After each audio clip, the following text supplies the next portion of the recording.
May isiniwalat nga mga tol ang asawa ni Nonito Donaire na si Ma'am Rachel dahil laganap talaga ang politika sa boxing.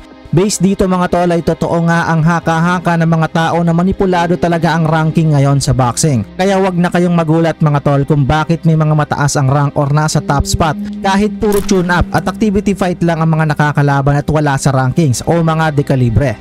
At nagulat yung iba kung bakit biglang bumaba sa ranking itong si Casimero. Napalitan nga ito sa pwesto nitong si Luis Nery kung makikita nyo sa bagong update ng WBO.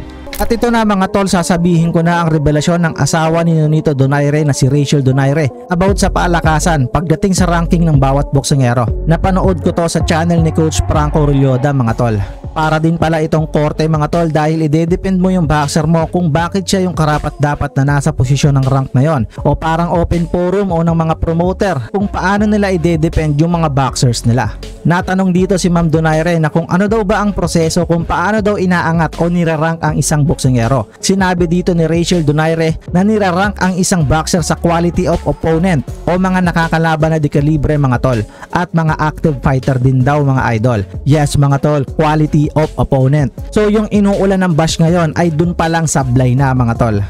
Like what is the process of improving the rankings of a boxer? So for example, you as a coach and you're handling fighters, you're helping out fighters as well, syempre. So how does this work? Like how do fighters get their name up in the rankings when it comes to these conventions? When you go to these conventions, what you have to do is do your homework. It's almost like court, no? If you want your fighter to be ranked, see, so the level so pati of quality of competition. Opo, quality din. So you have to know who you're up against, the quality of their opponents at if they're being active din. Natanong ulit si Ma'am Donaire kung sino daw ang mga uma-attend at iniimbitahan sa open forum na ito ng sanctioning bodies. Ito naman daw ay open invite. Kaya kung willing ang isang promoter na umattend daw dito ay may bayad dito mga tol na nasa 15k isang tao for 3 days kung i-convert natin sa pesos. So may advantage talaga mga tol kung malaki ang pangalan o mayaman ang humahawak sa iyo na promoter. Syempre talagang gagastos sila para sa iyo dahil magastos daw talaga kung a-attend ang inyong promoter o manager sa convention. Dahil gagastos yan sa flight, sa hotel, pati sa entrance fee sa conventions na per head mga tol. Kaya nag-uusap-usap dyan ang mga manager at promoter kung pupunta sila para ibida ang kanilang mga fighter. O kapag hindi naman sila nakapunta, ang ginagawa na lang ng ibang promoter o manager ay nagbabayad daw sila ng malaki sa representative na halos $2,000 o 100,000 pesos. Sample lang yun ni Ma'am Rachel para ilakad lang ang kanilang boxer at para maiangat ang rank nito. So in short mga tol, palakasan talaga. Kung magaling ang humahawak sa'yo at mayaman, matik mga tol, madali lang sa'yo makaangat sa rankings. Dahil boxing is business mga idol, pera-pera ang usapan dyan. You have to pay for the convention. So the convention I think is $200 or $300 per person for a 4-day event. That it covers food, all the because it's expensive to come to the conventions. Yeah. No, like the flights, the hotel, and then the entrance fee to be in the convention. So a lot of these other promoters and managers, what they'll do is they'll be like, hey, are you going? And I'll say yes. And they'll be like, I'll pay you $2,000 to rank my fighter. If he gets ranked, I'll pay you $2,000. Because then they're saving money from not going, you know, and stuff like that. So they'd rather just pay representatives. But the sanctioning body never asked to see the contract if they're actually supposed to be representing a fighter. Kaya nagulat din tayo mga tol kung bakit biglang pumasok si Luis Nery sa top 6 ng WBO at naangatan si Janriel Casimero. At nananatiling rank number 2 si Wonderboy kahit pa puro tune-up fight at hindi naman dekalibre ang mga nakakalaban nito. Kung sa dekalibre lang ang pag-uusapan mga tol, itong si Elijah Fierce ang pasok sa mga quality of opponents. Kaya lang hindi ata malakas ang promoter nito kaya hindi umaangat sa rankings. So sana naliwanagan kayo mga tol at huwag na kayong magtaka sa mga rankings ng bawat boksingero dahil talagang politika sa boxing.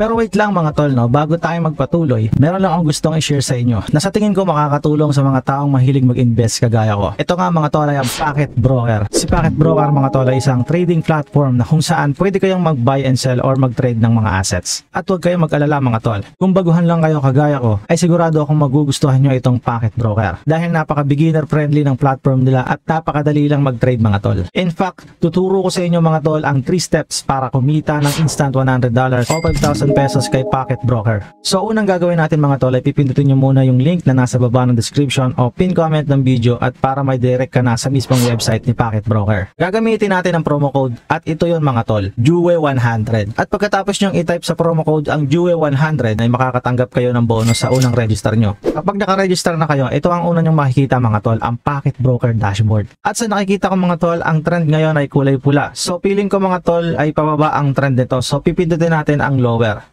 So wait natin no. Wait. Yon, easy lang mga tol, 'di ba? Easy $100 mga tol, solid.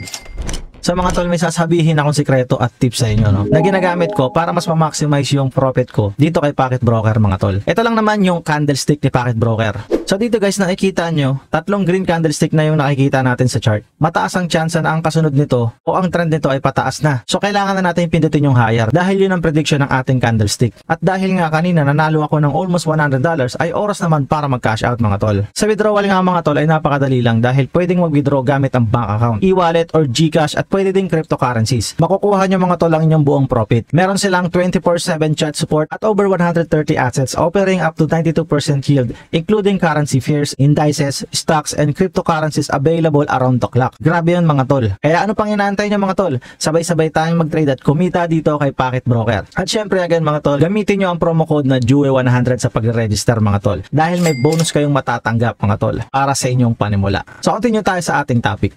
Grabe talaga ang mga basher ngayon ni Martin. Rank 648 ba naman itatapat sa rank number 2 na sobrahan sa tune-up fight mga tol o activity fight? Yan ang sabi ng mga kritiko. Pero okay lang yan kasi nga bata pa nga daw si Carl James Martin mga tol. Ang mahirap nga lang dyan mga tol, baka masilat o matalo siya ng low rank na si Tostado. Talagang matutusta siya sa mga comment section ng mga kritiko. Ayan ang mas nakakahiya mga tol. At alam nyo ba mga idol, tinalo na yan ni Rio Acajo by TKO at Ricardo Espinosa by TKO na alam naman nating parehong tinalo ni Casimero ng TKO. Kaya masasabi kong mahinang nilalang lang talaga yung makakalaban ni Martin mga tol.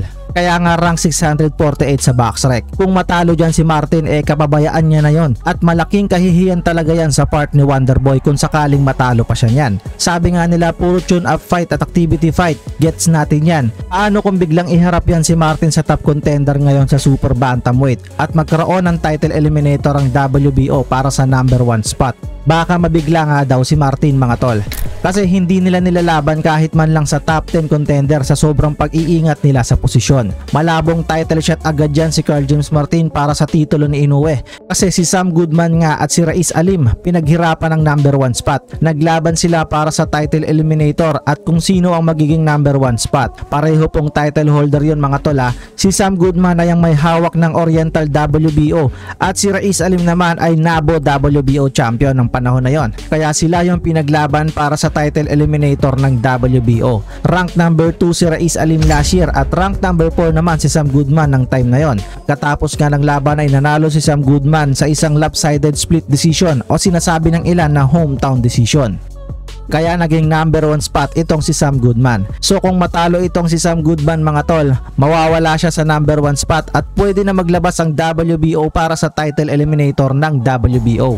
So kung ilalaban si Wonderboy sa isang dekalibre sa WBO, good luck na lang talaga. Sana manalo para mapanatili niya yung number 1 spot. At panigurado World Championship na talaga ang nag-aabang para kay Wonderboy mga tol at malaking pera talaga ito. Sa nakikita ko mga tol, yung number 3 spot kasi ngayon na si Dennis McCann ay ang may hawak ng Intercontinental WBO na dating may hawak ay si Luis Nery mga tol. At ang dating rank ni Luis Nery sa WBO ay number 3 din mga tol. Natalo siya ni Naoya Inoue kaya nilagay siya sa number 6 spot na sinundan ngayon ni General Casimero sa bagong update ng rankings ng WBO. Kaya sa tingin ko ang makakalaban ni Carl James sa title eliminator ay itong si Dennis McCann dahil siya yung may hawak ng Intercontinental WBO at number 3 spot. At saka mga tol, bagito lang din ito na isang undefeated din na may edad 23 years old na hindi nalalayo sa edad ni Carl James Martin na 25 years old. Ang may hawak naman ng dating titulo ni Sam Goodman na WBO Oriental Super Bantam ay nasa kamay na ngayon ng kababayan ni Inoue na si Yi Jun Kim na nasa rank 11 spot ngayon ng WBO. So ano ang komento nyo sa topic na ito? Comment down below your opinion mga idol.